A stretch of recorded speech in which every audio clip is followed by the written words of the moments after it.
What grounds? Channel 10. Or 5 I did, didn't it? Okay, just right. Fifth Amendment, yeah. Yeah. That's right. Channel 5 we call it. Really?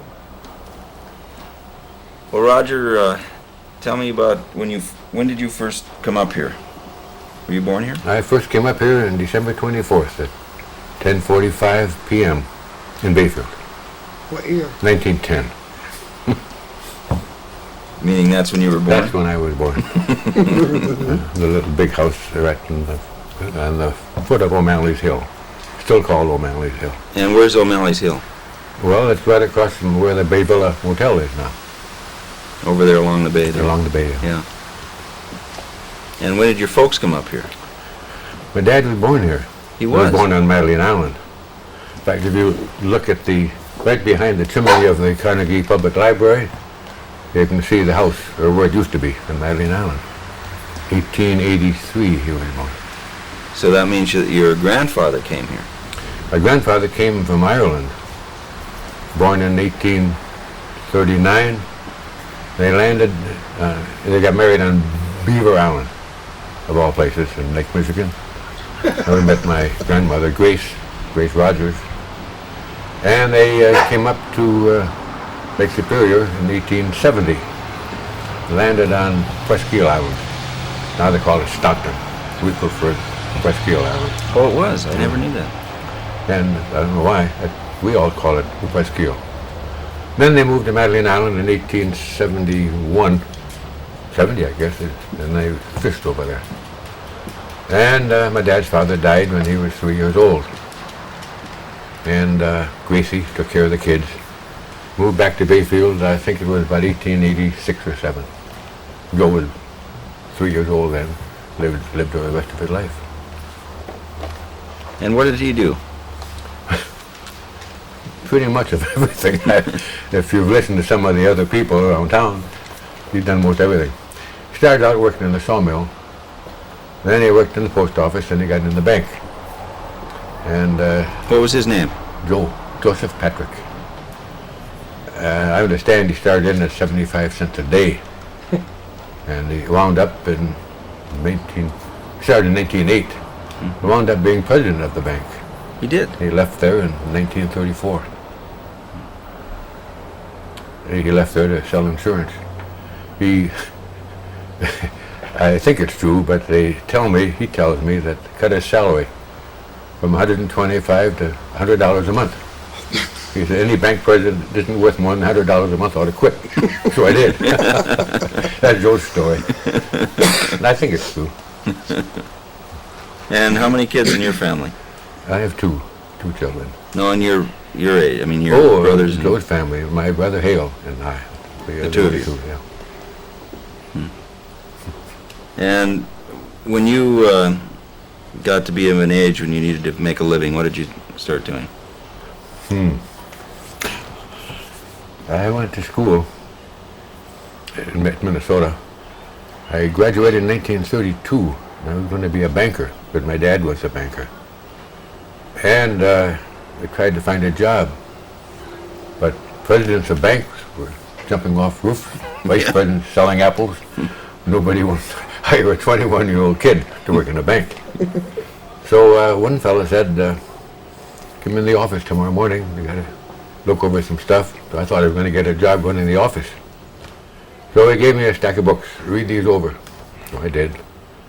Next morning he says, take these out. We'll give you 10% of anything you sell. So that's where I got started. Not because I studied for it, because there wasn't anything else to do. Selling what? It happened to be hospital casters and wheels. If you've been in hospitals, I hope, everything is on wheels. And they kept using them up. They were good prospects, except that very few hospitals had any money. So we specialized on Catholic hospitals.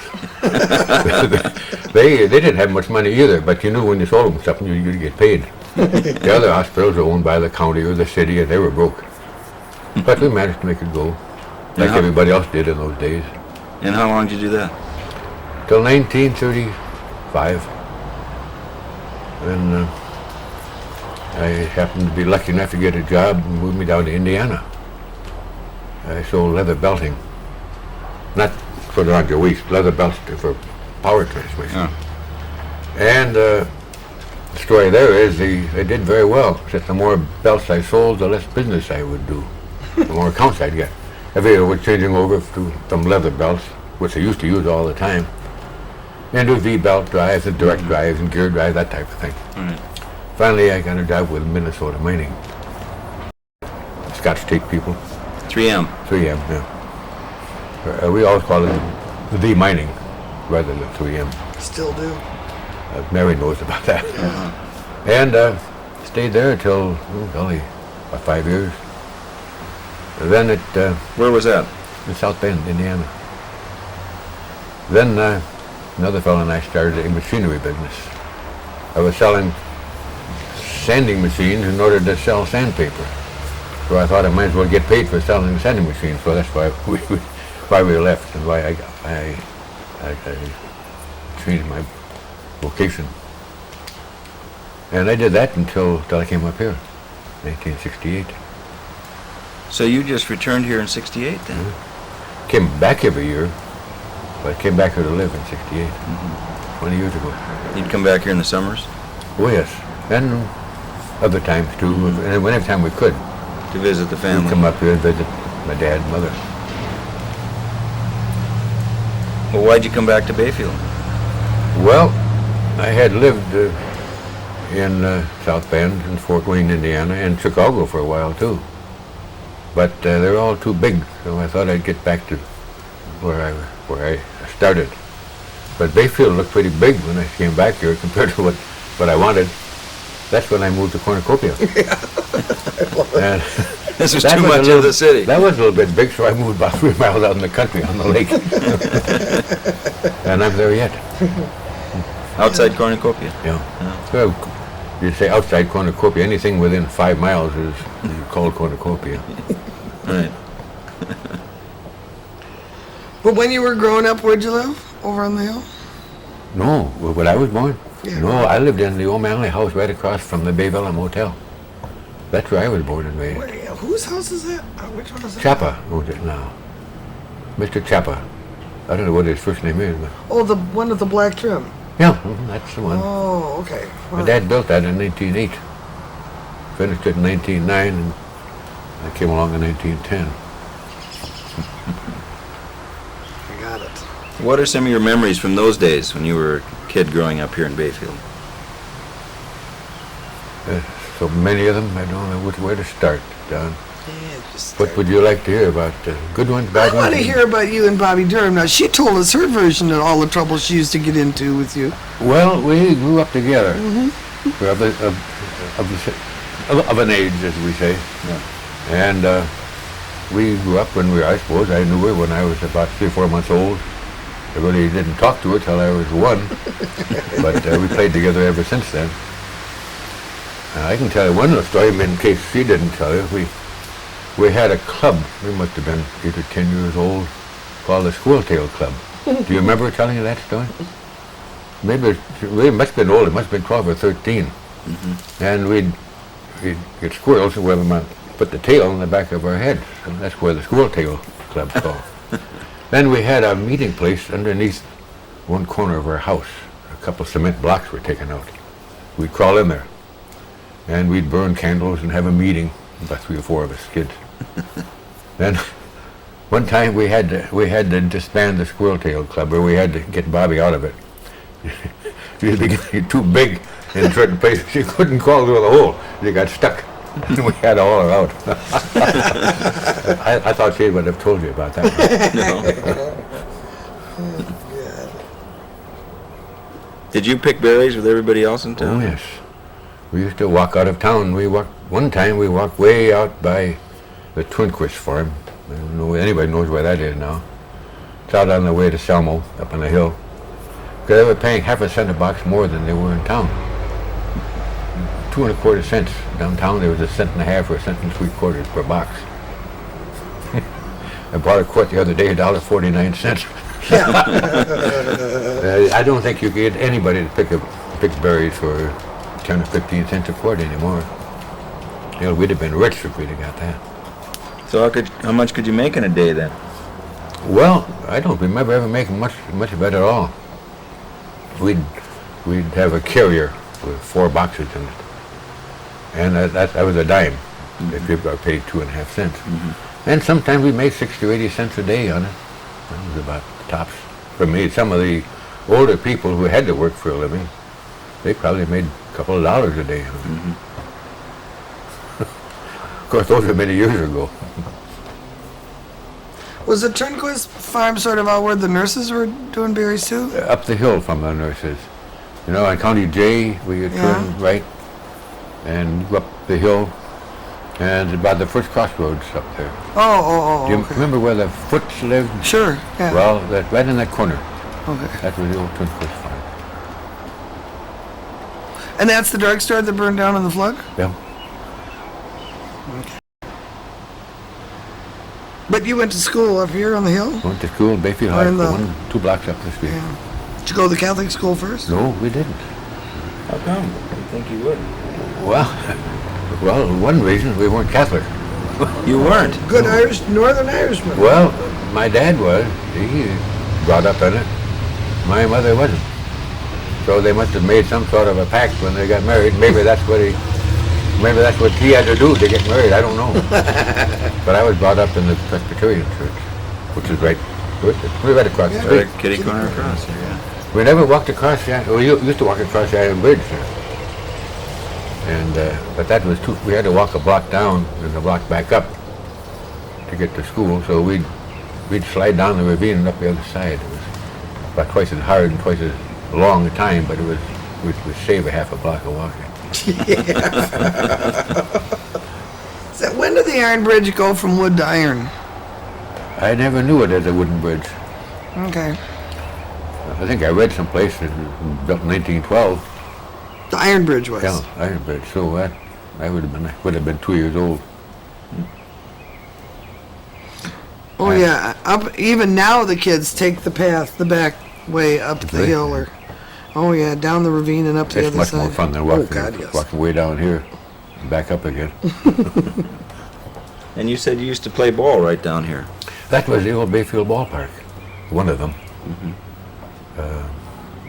Then it turned into a ravine park, and then they had the flood and washed everything out, and now it's just part of a nature trail now, isn't it, Mary? Yep.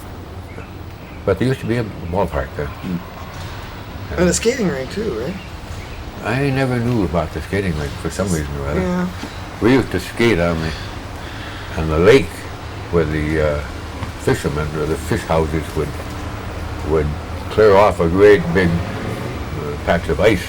That was always nice and smooth. That would freeze over again, and it was nice and smooth, and they wouldn't have 2 feet of snow on it.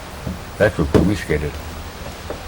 Sometimes a little dangerous. You get about half an inch of ice, and we'd skate on it anyway.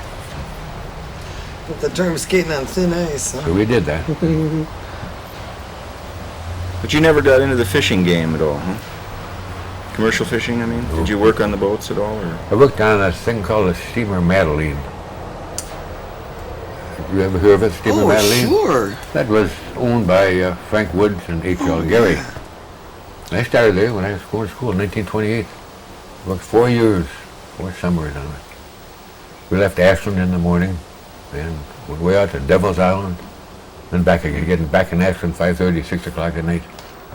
It cost, I think, $3 for a trip.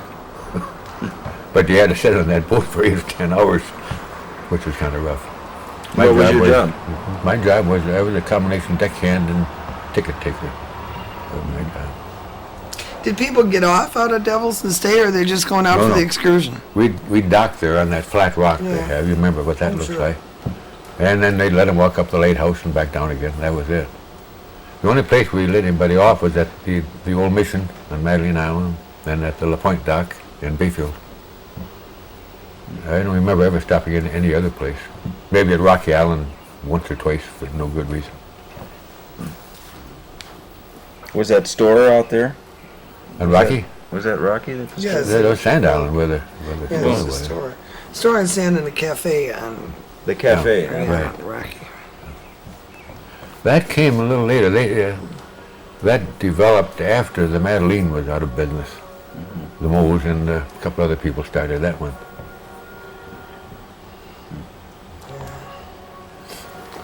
Were you ever out on sand as a kid? Oh, surely. Not as much as I should have been. Bobby was out there a good deal, Oh, yeah. much more than I was. But I've been on it. Of course. Yeah, we just poked around with Alma and Elvis, Marguerite, a couple days ago. They were showing John where the store was and all that stuff in our house. So who did you know out at Sand? Not many people. That wasn't. There weren't many people out there when I was growing up. When I was in high school, grade school, and I don't remember many people from Sand Island. Well, there never I know were the that Dowells many. were out there, Yeah. and a few other people. I know the names of them, but I really don't remember them as being from Sand Island. You Mole. want to stop for a split Elvis second? We Mole. got a wedding going through town. Now, where were we? Who knows? Well, let's start talking. We're just talking about you and Ed sitting together in school and stuff. Many years ago. We started in, I think it was kindergarten. I think that's what the picture is. It could have been first grade. Up there or over in the... That was what we call the low school. We had a high school. The other one actually had to be a low school. And we called it that then for years. Now it's a Baptist church, of course.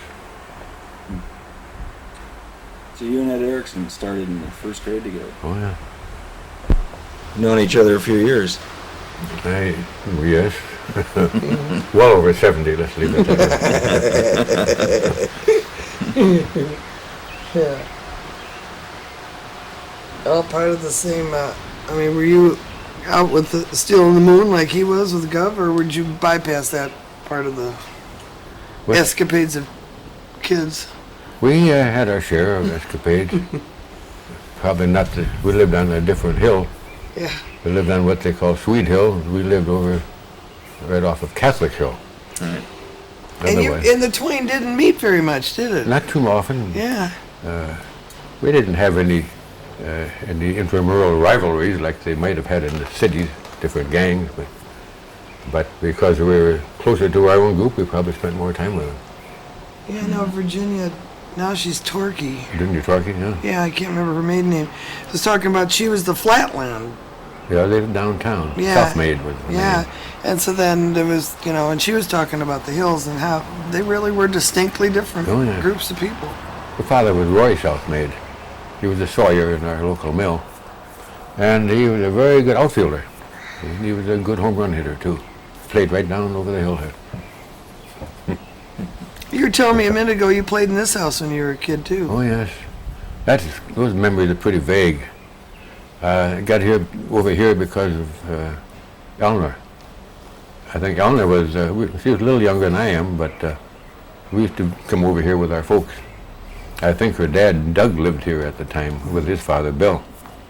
That's how I happened to be here. Then there was a space of 20, 30, or 40 years when I didn't get into the house. That was when Russ Valentine. Yeah. We'll have to take you up and see if you can still slide down the banister. Huh? I'll pass on that. I can slide down, but I don't know how I'd get back on my feet again. Yeah. Oh, did your dad have anything to do with starting the Babe the Blue Ox business? Yes, he did. Why don't you tell us about that? That's another memory that's a little bit vague. The Knights of the Blue Ox, what they call it. And they had their meetings out on Feldmeyer's farm. I have several pictures of those old days. And they used to have a meeting and everybody would make up some sort of a memento of Paul Bunyan. An axe about 18 feet across, all sorts of things, and a jackknife about 4 feet long, all those crazy things. And they'd have the picture taken swinging this big axe, like Paul Bunyan might have done. Tube change. Brother? Yeah, you were saying earlier that people ask you where you were from, even if you were down in Indiana. It's one of the peculiar things about this community, and Washburn too, and all this community in northern Wisconsin. No matter where you go, this is still home.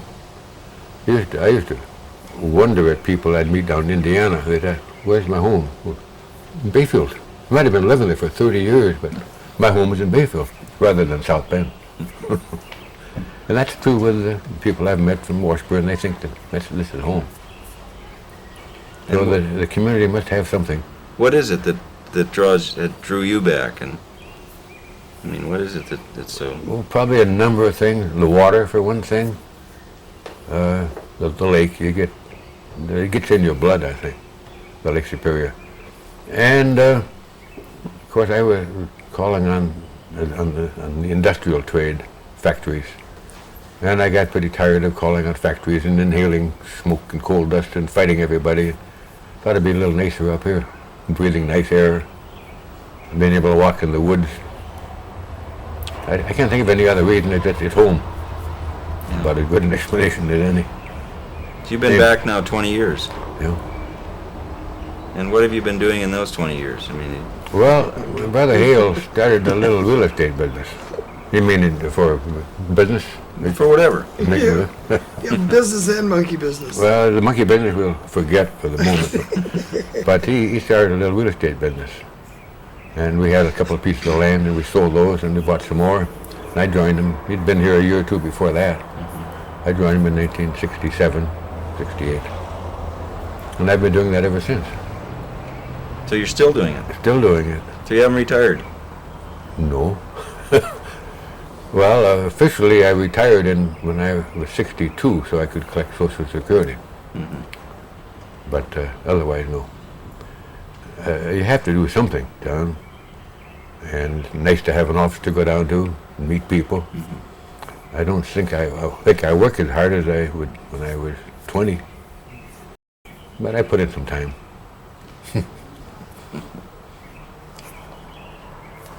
Yeah, there's been a little monkey business in the past few years too. Well, not too much of that. Yeah, a little newspaper writing, a little. Oh, that's not monkey business. I was sort of a hobby thing. Oh, that's right. You had a column in the I paper. still do. Still do. Yeah. I forget who was running the paper then. It was in Washburn. George was Solster Schwartz. I can't think of his name. Who is he, Mary? George. George. Oh. Fellow used to run the Washburn paper. Oh, Jabot? No. I mean, This is Washburn. Well, anyway, Schmidt. George Schmidt. Remember that name, Schmidt? Yeah. Well, I went over and griped about it one time. Why don't you get some cornucopia news in our paper? Nobody writes it. Why don't you write some? So I did. That time I called it the Scene on 13. Figuring I could write about Bayfield, Cornucopia, Red Cliff, Herbster, and Port Wing. And then I decided to change it. I quit writing for a few months. And when I started again, I call it the Notes from the Horn. And every few months I'd have to write in a column explaining why I call it Notes from the Horn. For the people who didn't know that cornucopia was the horn of plenty. That's where that came from. And it's still in the paper. There'll be one in there next week. And what kind of stuff do you write about? Well, the one that was in this week, came out Wednesday, told about President Coolidge's visit to Bayfield. And came up here to visit Frank Woods on Madeline Island. And he'd been vacationing on the Brule River on a so-called fishing trip. Then he came over here to visit Frank Woods and his family. And, of course, all the newspaper reporters followed him. And they went out on Frank Wood's boat called the Nellwood, a beautiful yacht. And they landed on Devil's Island. They went all over the place. And I was the pusher on the Madeline at the time. And we took all the reporters out. That took Sheridan, one of his first jobs then. Oh, wow. And then we had reporters. I'd like to know the names of some of the reporters around there. Maybe some of them we'd recognize now. And they might have been young cub reporters. But they went and followed him around, and we served them coffee and soft drinks. Couldn't serve anything else in 1828 or 9. That was frowned upon. Bootleg days. Right. But we went all around and landed on Devil's Island, took pictures of everybody. Then my mother was invited over to have a luncheon on Madeline Island at the Woods home as a guest of Mrs. Coolidge. I think her name was Grace. I'm not sure, but I think it was Grace Coolidge. Anyway, my mother was very much impressed. She thought Mrs. Coolidge was a lovely, charming woman. And as I mentioned in the paper, my mother, Greta, said Cal was all right, but he didn't say much. Yeah. Probably why they call him Silent Cal. Exactly. So that was my story for last week. So you write about historical stuff primarily, Once in a while. or do you keep up on the news, current day news I too? haven't any theme at all. I put everything, whatever I happen to think about. I write about bears coming up and chewing up our bird feeders, and skunks coming out. And I tried to take a shot at the skunk, and I couldn't hit him because right in front of my tires, that type of thing.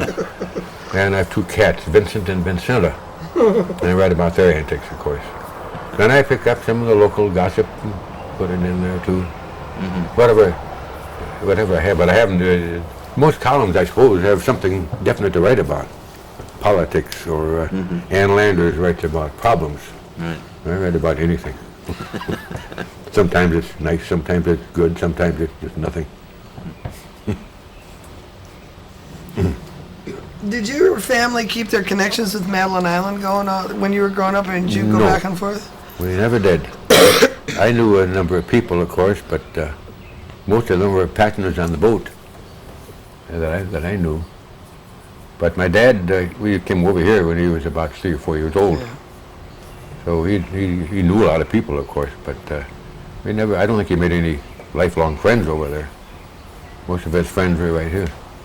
Doug Knight, for instance, who was the Yeah. son of the owner of this place. I love the pictures and riding the wind of your dad with the schnoz on and all. But wasn't that a stuff. dandy? That's beautiful. He's done several of those. Every time there'd be a celebration in town, they would take pictures. One of them was that we had Lanny Ross. And probably nobody remembers Lanny Ross, but he was quite a famous singer on radio. That was about 50 years ago, I suppose. And he came up here with the other Woods, Colonel or General Woods, somebody from the member of the Woods family. They got together. That's when my dad had this picture on, and he had a nose, and he had another nose on this Woods. Maybe it was George Woods. I don't remember the name. Probably George Woods. It sounded like a general. Yeah. He had him with a big nose on too. I still have some of those pictures. Oh, God. Well, when did you start the Cornucopia Yacht Club? Oh, that's a whole story. Started about 15 years ago. Hale was leaving Bayfield for Cornucopia with his boat, the Cat's Paw. And he was going down to Houston, Texas, which is quite a haul, going down through the Great Lakes, down the Erie Canal, down the waterways. And he got as far as Michigan. When he called up, he said, "Get me some yacht cards." They won't let me in the marinas. He said, "You can buy gas, but you can't stay here." So I got some cards printed in a hurry, and he got them down in, I think, Ashtabula, Ohio, by the time we reached him. And that was the start of the yacht club. And he was going into marinas or yacht clubs, and they say, "Come on in, here's the showers, here's the restaurant, here's the bar, help us out." So then we thought this was a pretty good idea, so we printed some cards every year. We have a party every year. And we have people all over the country belong to the Cornucopia Yacht Club. God, yes, I belong. Surely. Which doesn't exist still. It exists, surely it does. Every year we have a party. And the people join for 2 reasons, 3. First place, because it only costs $5 a couple. Second place, because some of them might think they want to use the card sometime. I don't think they ever do. And the third reason is a nice party we have every year in August. We serve everything that's available. I think I'll join up. Or can I you? think maybe I can arrange that. You take, I'm the harbor master. I'm the only non-commissioned officer in the whole group. Everybody else is either a commodore or a captain. But I handle the money. I can get you in. okay, good. Remind me of that. Man. $5, huh? Yeah, I'll see if you get it. Well, there are certain cases where the $5 is taken care of by other things. I'll fix you up. Okay. You were talking about chivalries a minute ago. Did you ever do any good ones? We did, but that's not nothing that I can remember that would be interesting at all. Last one I remember was a fellow named Dunkel. You never heard of Dunkel, and I barely remember him. Is that Steve? Any relation to Steve? No. Oh, This is that's Dunkel. Dunkel. D-U-N-K-E-L. He married one of the Figge girls. A relation to Doug Figge. Yeah. They're an aunt and uncle. And they were married, and we thought I think he was a school teacher, manual training teacher, so we naturally had to give him the treatment. That's the only chivalry I remember.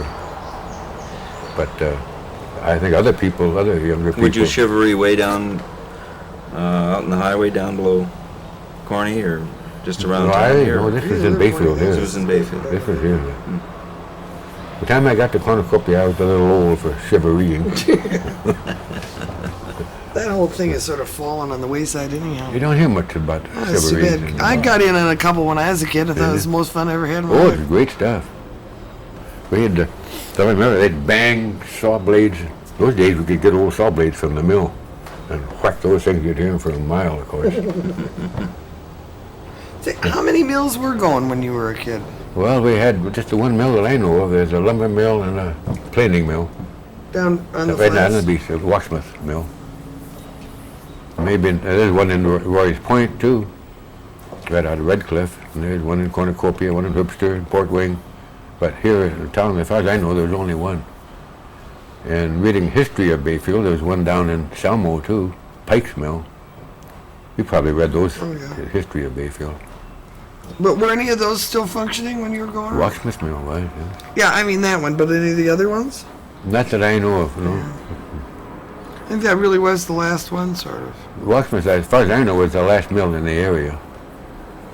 And that was back in the 20s, I guess. Well, yeah, let's see. You must... Well, you were around when it closed. Yeah. I was trying to get Bobby to talk about her... I guess it was her uncle? All of a sudden I lost his name. It was Colonel. Inglis. Colonel English. Yeah. English, yeah. Who was here at the start and here at the finish. Were you around the day they blew the last whistle? No, I don't. Maybe I was here. I don't remember it. Yeah. I remember a lot about the mill. I remember the great big incinerator stack, which was burning scrap all night long. We could look out and see that big red glow in the sky. And I remember the end of the World War I. And we celebrated about 3 times because there were several false alarms. We thought it was great. I was 8 years old. We went down there and picked up old saw blades with hammers and walked all over town hammering these things. And everybody was celebrating, doing anything, making all the racket they could. So that's one of the things about at that time the mill was going big. I remember diving off the lumber piles too. They'd have these pictures of those great big stacks of piles all over the lakeshore. Unbelievable what was piled in down there.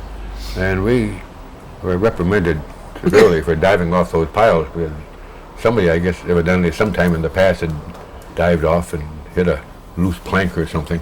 It was kind of pretty dangerous, diving off those big high piles into that black water. We did it occasionally. Was it kind of unusual for a girl to be hanging out with the... I mean, We didn't, like Bobby? yeah. We didn't think so. No, I know you didn't. Did you ever get wind that anybody else thought it was kind of odd you guys are... Well, by the time we got to the age where it was, anybody would really be concerned about it, we weren't doing it anyway. Bobby was probably 12, 13, and then we were going to high school and we got mixed up in other things. And Did you play basketball when you were a kid? yes, not very well, but I played. In the Upstairs courthouse? over the courthouse. Yeah, That's yeah. the wildest thing. Well, I wasn't very good. I weighed about 110 or 20 pounds and quite short at the time. But I played, worried about it. But I don't know whether you heard any other stories about it, but the ceiling was pretty low. And you had to learn to shoot straight up. If you shoot a high basket up, you'd hit the ceiling and bounce down. That's one of the things I remember. And they had lights from the ceiling with a great big wire thing to protect the lights. And they were hit many, many, many times. The kids shooting baskets up there. Was it a regulation size? Was it long enough? It was short. Yeah. narrower and shorter. And they tried to get it as wide as they could, so there's about maybe a foot on one, the black line. That was the end of the thing. The next was a wall. So you did considerable banging up against that wall, too. Bleachers on the other side, of course. But that lasted for a long time. I don't know, remember when. I was gone when they built the new Well, gym. I know. I seem to recall going up there to a basketball game when I was in high school. So I think it was well into the 50s before they finally got a gymnasium. I'm afraid so. A long time ago. Yeah. We probably wouldn't have had that if Washburn hadn't stolen our courthouse. Boy, you really do hear some weird versions of that story. Who's on first? I Well- never have figured it out. Well, It did happen there. you probably have seen the souvenir views. Their version's They made different in from our Washburn. version. It's Yeah. different, but they did a pretty good job of it. They had other characters explaining how they come over and got some of the Bayfield people intoxicated so they could steal the records and bring them by horse over to Washburn, which I guess is true. And my dad tried it. He never spoke too much about it. He was here all the time, of course, in those days. But he was pretty young, too. He didn't remember all the details. Yeah, because that happened way back in like the 70s. 1890 or something like that. Oh,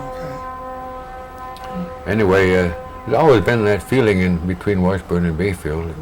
It's kind of relaxed a little bit now, but for a long time, Washburn stole our courthouse. I didn't like it. I don't know if it's all that relaxed. The kids still go through it a little bit. I suppose they do. Yeah. In sports, it's a natural rivalry, which is good. Say, were you part of the sliding Which hill did you guys go sliding on? Up this one or up? Cooper Hill. Oh, Cooper, down over there. Yeah. Oh. No, it's Many Penny. Yeah, we didn't start up by where 13 crosses. That's where we go way up on the hill. You can go up about 3 blocks or more, at least 3 blocks, way up in the woods. That's where we'd start.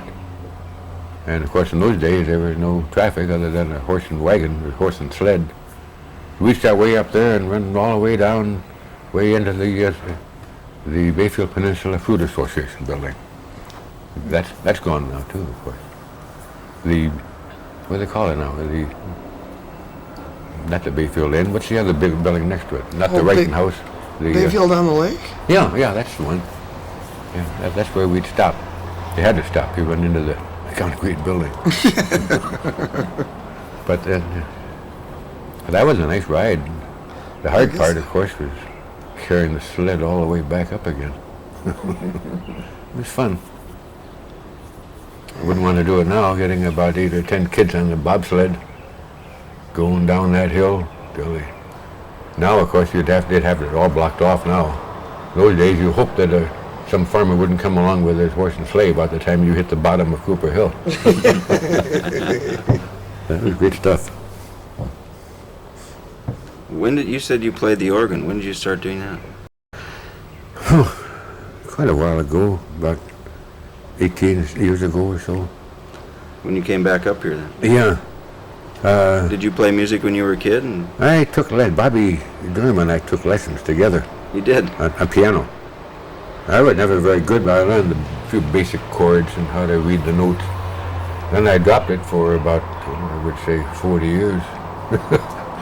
And then my daughter was taking lessons, so I started playing along with her and some of her music.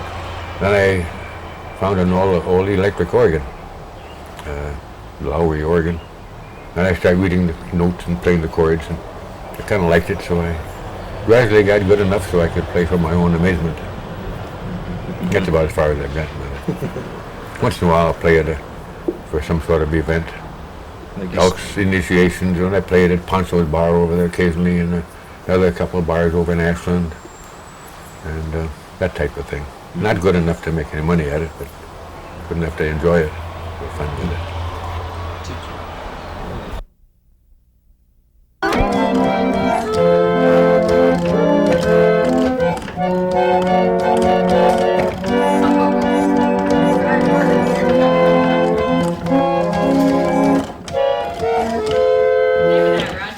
Winter Blues was the name of that.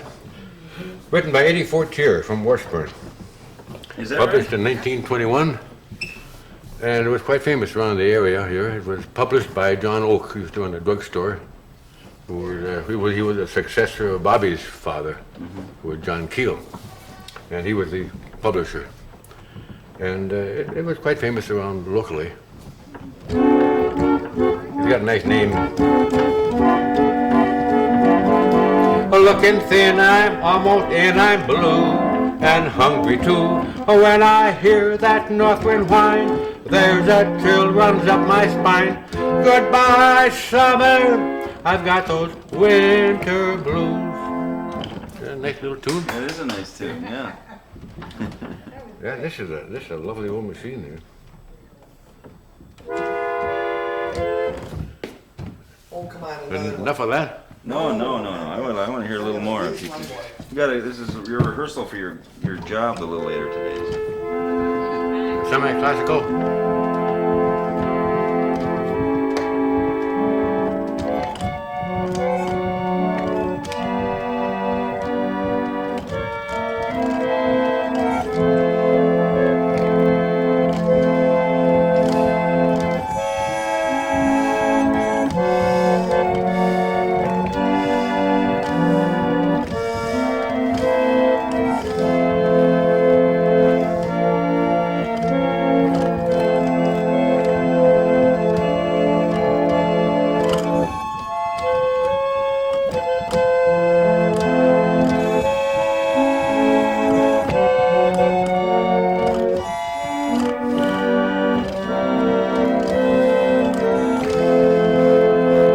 That was a sort of an adaptation of Lieberstrom by a fellow named Liszt. Franz and I were. Anyway, this is a very nice machine. Play the hymn again. Open 9-9. You want to sing it, Barb? Barbara knows it. You going to sing it? No, you're with it.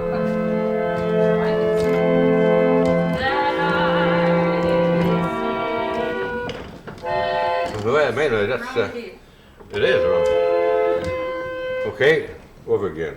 Open my eyes that I may see glimpses of truth thou hast for me.